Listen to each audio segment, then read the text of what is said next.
Another thing that I saw this week, though, which I mentioned at the beginning of the podcast, is I just did a double take when I read this. Dwayne "The Rock" Johnson is remaking The Scorpion King. And now I have to go in with clarifications because that's the headline. And it's like, what? Now the actual scoop is that it's his production company that he co-owns with someone else are going to be taking on a remake of the Scorpion King franchise, and he is not going to be playing the Scorpion King. I'm just not sure that's a great idea because I don't really know how you improve on perfection. That's not what I expected you to say. Well, okay, but what's interesting though is that on one hand, I read that he's not going to be playing the Scorpion King, and I was like, well, obviously, like that's a good idea. And then I was like, actually, I don't know, because The Rock I almost feel like you could get more press out of the movie, as well as possibly a better movie if The Rock went and remade a movie that he was already starred in, playing the character, like at a completely different time in the character's life, playing a completely different thing. I almost feel like that would be more endearing than just being like, oh, well, his production company's like producing a movie. Yeah. It's like, it doesn't feel like, I almost would like it if he came out and said, I'm going to right the wrongs of my past. It was like his first ever like appearance in a movie was like when he played the Scorpion King in the Mummy Returns, wasn't it? Or Mummy 2? Yeah. And then his first, like, I think feature film where he actually played a leading role was the Scorpion King. And so like, I think it would actually be like, if you're going to put the time and money into this kind of thing, I don't think it's a bad idea to have him return to the role, because he wasn't anything like the blockbuster hit that he is now. And so because my problem is, would anyone care about that franchise without him? Does anyone care about that franchise at all? Yeah, with him, they don't care. Like people, a lot of people, I think it has name recognition. That's just one of those bizarre decisions. It just seems like a bizarre decision. Where like, out of all the things that people are interested in and want to see, like, studios really think that Scorpion King remake is what people need right now? That's why I'm saying he'd have more momentum if he said, guys, I'm coming out to right the wrongs. I'm going to fix this movie. I'm going to fix this franchise. I'm the Scorpion King again, and I'm going back and revisiting my first movie. Yeah. You know, I feel like that's at least more press, more hype, more interest around the movie, because otherwise I'm like, I don't see that happening. I also don't see it being good. I mean, I know The Rock is like the highest paid actor in the world right now, and that he carries a lot of weight and everyone loves him. I love him.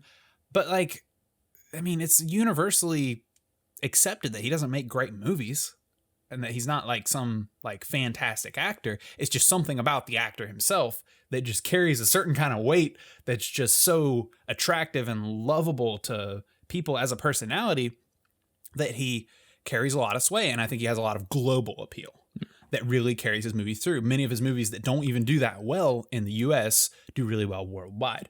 So, and I mean, at that point, you know, he's the one making the money. I trust him to know how to make the money, but it's just like, at what point does he start like making good movies?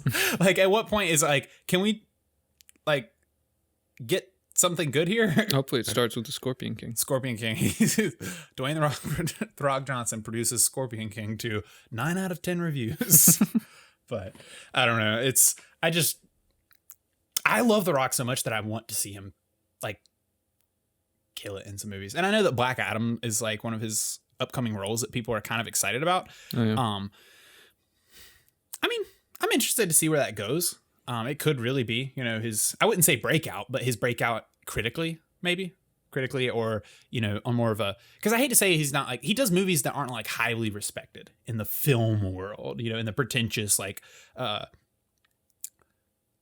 review critic world, award world. He does very much just throwaway movies that somehow make him millions and millions of dollars. He's always working. He's always doing stuff. I want to say Jumanji is like the most well-received movie he's done recently. Yeah. So he does these kinds of movies, but I actually feel like, obviously, I don't think he was a good actor when he started out. I mean, he was obviously a novice, and, you know, he came from so many other industries that it was kind of weird. And I think he faced a lot of adversity getting into acting and joining the Hollywood industry. That being said, while I wouldn't say that anyone thinks he's the greatest actor in the world, I think he's vastly improved. And I think he's very likable on screen. Yeah. Whether or not you think he has like the range or I mean, he's the dramatic the reason ability. that anybody sees his movies. Yeah. So, I mean, I think he's got the talent. I mean, I think he's got the work ethic and the talent to do so many things. I mean, I just heard, what was it? You're Welcome from Moana, the song just went like, what, quadruple platinum, I think? That's probably his best role. Yeah. I don't mean that sarcastically at all. Like, he's great in that movie. Yeah, that movie is great. That song is great. Yeah. So, it's like, he has... I don't think that, we say that he does like kind of really not great movies, or he also targets audiences that are not you or me, or typical, action, adventure, fantasy, science fiction audiences, or even drama, critically acclaimed movies, or award-winning films. He doesn't really target that audience. So I understand that maybe it's just a choice that he makes to go in a different direction. But I really think he actually has the chops to like worm his way into that, I guess, that echelon of other actors and directors and producers and films. So it's like, I just have to wonder at one point, like, at what point is he going to do that? I want to see it. Like, I guess I just want to support The Rock because he's so like, I think everyone just universally likes him. I want to support the movies he comes out with, but sometimes, you go see Skyscraper and you're like, dude, but yeah, I mean, I think he probably likes doing the type of movies that he likes to do. I mean, there's a clear trend between like San Andreas, Rampage, and Skyscraper. It's all movies where the world's about to end and Dwayne Johnson has to come in and save it. Like that's the premise of his movies, is that he's got to come. It could still be a great movie though. Too. He's just got to come be like an action hero, and they're always really big and dumb and cheesy, but. I mean, there's some entertainment value in them, but they're just, I think he could do both. Okay. That's what I'm saying. I think I enjoyed watching him climb a skyscraper using duct tape in Skyscraper. Yeah, that was fun. I mean, one thing you can say is that, there are some movies that are not going to be great movies. You go see them anyway, and then you're like, what was wrong with me? Whenever I do see The Rock movie and... you see him climbing the side of skyscrapers with duct tape, like, I just clap. I'm not like, I don't, like if it was anyone else, I'd be like, are you serious? What am I watching right now? But like when I see the Rock do it, I'm like, of course he did. He's a genius. No one else could climb that skyscraper with duct tape. Tom Cruise could. Tom Cruise could.